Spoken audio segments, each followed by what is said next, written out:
Gayong maraming bumabiyahe para sa Semana Santa, iba yung pag-iingat sa kalsada para iwas disgrasya. Sa Camarines Sur, ang pamilyang hindi na umabot sa kanilang prayer tour dahil sa nakaidli po manong driver.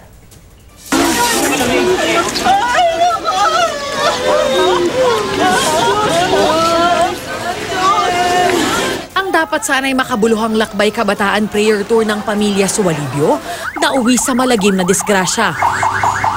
Nabangga sa puno ang sinasakyan nilang SUV.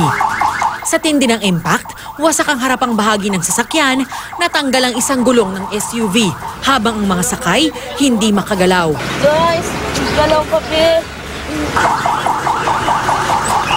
Kalkulado at maingat ang pagkuha ng mga rescuer kay Joyce at sa kapatid niyang si Emmanuel.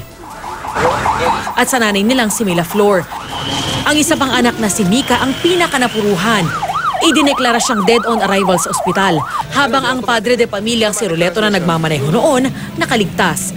Galing na botas at papunta sanang Giwan Eastern Samar ang pamilya. Sabi ng Nabua Police, may nakapagsabi na yung driver nakatulog daw. Masama na rin yung pakiramdam ng driver. Sa tingin nyo, nakapagpahinga naman yung grupo? Nakapagpahinga ho. Nagipagkintuhan pa nga siya sa akin.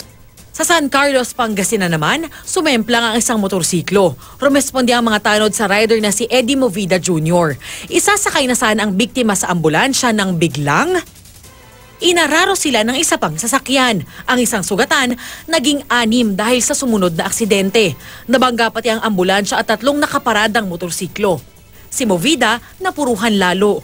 He had a broken arm sa right arm niya, basag yung joints niya, sa ribs niya. Ang pinakamahirap yung sa pelvic bone niya, kaya hindi siya makatayo. Dumiretso naman sa drainage ang nakabanggang sasakyan. Naiwan yung sasakyan niya. So ang pinakaan niya doon, maaaring kuyugin, natakot siya. So, pero nag-volunteer din siya, nag-surrender. Gusto ko sana may shoulder nila yung yung mga gastusin namin, saka yung trabaho niya na apektuhan. Darlene Kai, GMA News.